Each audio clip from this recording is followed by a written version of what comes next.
नमो धम्माय नमो संघाय। आज हम धम्मपद की अट्ठकथाओं में से चुंद शोकरिक वस्तु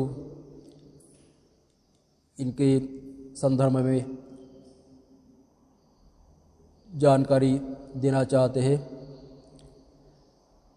इद्दसोचति यह धर्मदेशना शास्त्रा ने वेणुवन राजगृह में साधना करते समय चुंद शोकरिक नामक पुरुष को उद्देश्य कर कही थी। वह चुंद शोकरिक 55 वर्ष तक सुअरों की हत्या कर खाता हुआ बेचता हुआ अपनी आजीविका चलाता रहा था। किसी समय सुअरों की कमी होने पर गाड़ी में चावल धान भरकर एक नाड़ी माप विशेष या 2 नाड़ी धान के बदले में सुअर के बच्चे खरीदकर गाड़ी में रखकर वापस घर लौटकर अपने घर के पीछे बाड़ा ब्रज बनाकर उस स्थान को घेर कर वही उनके लिए खाद्य सामग्री बनाकर तैयार कर नाना प्रकार के वृक्षों के पत्ते या शरीर मल विष्ठा खाकर बड़े हुए सुअरों में से जिनको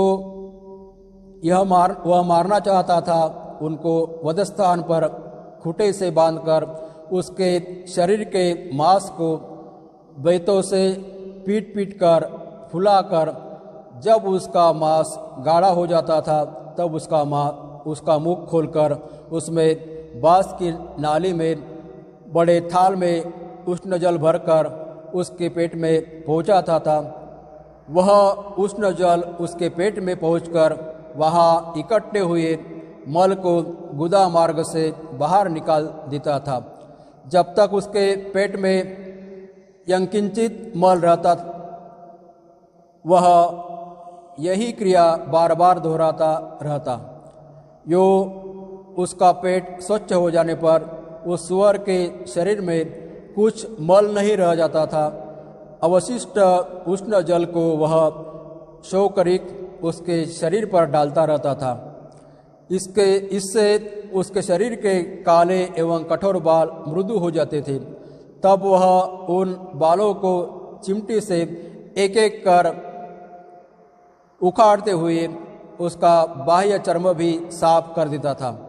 तब वह एक तीखी तलवार से उसका सिर काट डालता था। उस समय गिरते हुए रक्त को वह एक पात्र में पृथक रखता जाता था।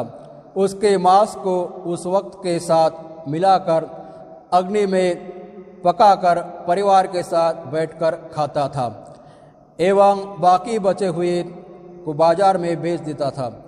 इसी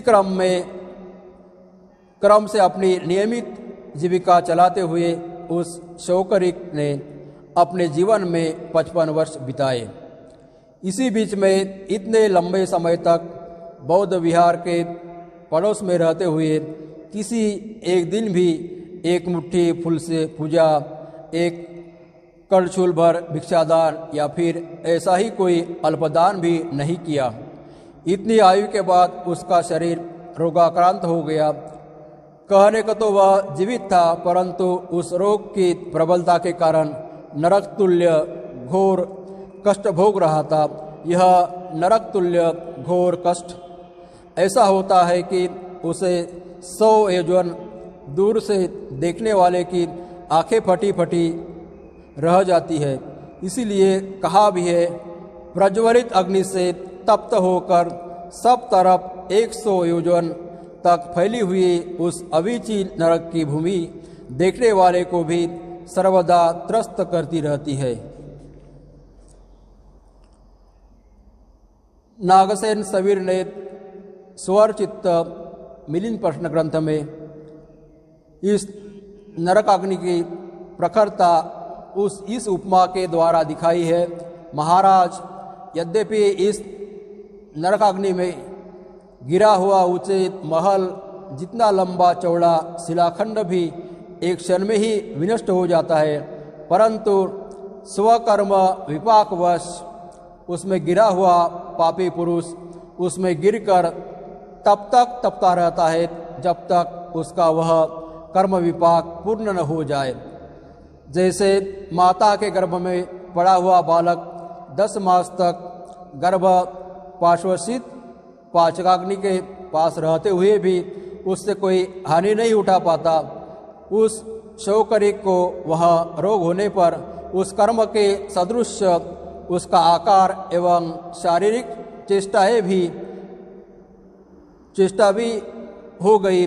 अंत वह घर में सुअर की बोली बोलता हुआ गोड़ों जानुओं के सहारे शरीर को घसीटता हुआ वहाँ रखी हुई आगे पीछे की वस्तुओं से टकरा टकरा कर उन्हें तोड़ता फोड़ता रहता था।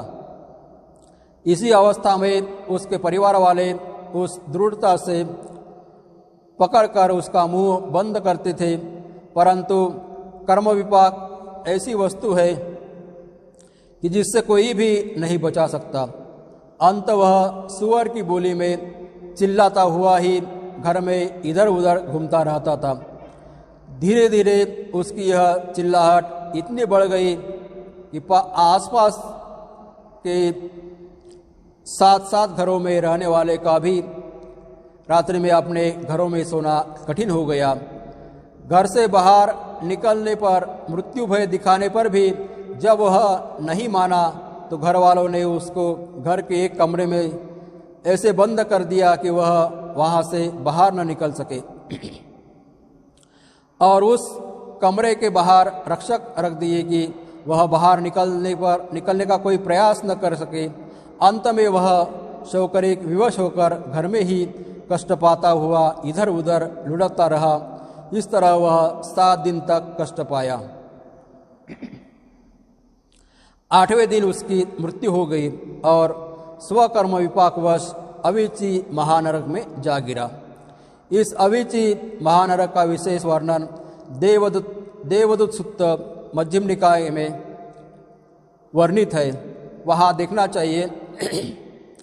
उसके घर के द्वार के सामने भी से निकलते हुए भिक्षुजन उस शब्द को सुनकर कोई सुअर बोल रहा है यह समझते हुए विहार में जाकर शास्ता के सम्मुख बैठे हुए यो कहने लगे, भंते चुंद शौकरिक के घर का द्वार बंद है और आज 7 दिन से निरंतर मारे जाते हुए सुअर का करुण क्रंदन सुनाई दे रहा था।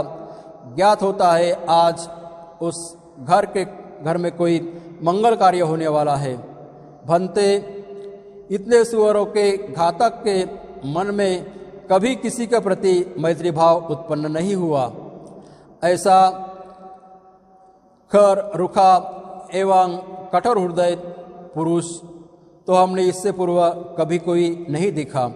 शास्ता ने कहा, भिक्षु वह 7 दिन से कोई सुअर नहीं मार रहा था, परंतु उसका कर्म विपाक उसके सामने आ गया और उसको जीवित रहते हुए यहाँ ही अविची महानरकपात में भोगे जाने वाले दुखों को भोगना पड़ा। वह इस संताप दुख से 7 दिन में मारे जाते सुअरों की बोली बोलता हुआ घर के अंदर एक कमरे में कष्ट से लोटपोट हो रहा था। आज वह मर गया और वह अविची महानरक में जा गिरा। भिक्षुओं ने पूछा, भंते इस लोक में ऐसे कार्य कर आगे भी वह ऐसे ही शोचनीय कार्य करने योग्य स्थान में उत्पन्न हो गया। भगवान ने, हाँ भिक्षु, ऐसे प्रमथ पापी प्रमादी भले ही गृहस्थ हो या सन्यासी इस लोक या परलोक दोनों ही स्थानों में शोचनीय गति को ही प्राप्त होते हैं। यह कहकर यह गाथा कही। नाना प्रकार के पाप कर्म करने वाला पुरुष, मैंने कोई पुण्य कर्म नहीं किया, मैं जीवन पर्यंत पाप कर्म ही करता रहा। इस तरह मरते समय यहाँ सोचता है, यह उसका कर्म विषयक चिंतन हुआ और वह उसके विपाक कर्म फल के विषय में मरने के बाद परलोक में जाने पर सोचता है। यह हुआ इसका कर्म विपाक विषयक चिंतन। इस तरह यह दोनों ही स्थान पर सोचता है।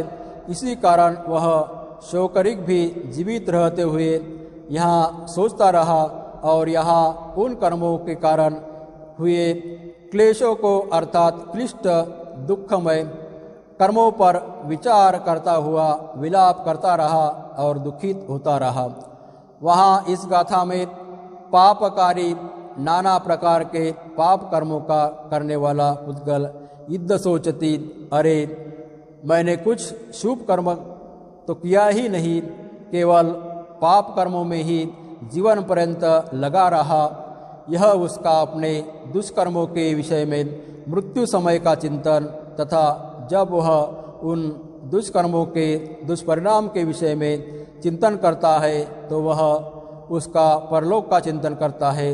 उभयत्त सोचती, इस तरह वह दोनों ही स्थानों में यह लोक एवं परलोक के विषय में सोचता है। इसी कारण से वह चुंद सुकरिक भी जीवित रहता ही सोचता है। दिस्वा कम्मं किरीटं, वह अपने क्लिष्ट दूषित कर्म देखकर उनकी समीक्षा कर विविध प्रकार से विलाप करता है तथा दुखित होता रहता है। इस गाथा की देशना के तत्काल बाद बहुत से साधक श्रोतापन्न आदि फलों में प्रतिष्ठित हो गए। अन्य साधकों के लिए भी यह देशना सार्थक सिद्ध हुई। चुंद नामक शोकरिक की कथा दशम पूर्ण। यहाँ पर इस चुंद नाम शोकरिक की जो कथा है वह समाप्त होती है। आप सभी लोगों के प्रति अनेक अनेक मंगल कामनाएं, अनेक अनेक शुभ कामनाएं। भवतु सब्ब मंगलं, भवतु सब्ब मंगलं, भवतु सब्ब मंगलम्।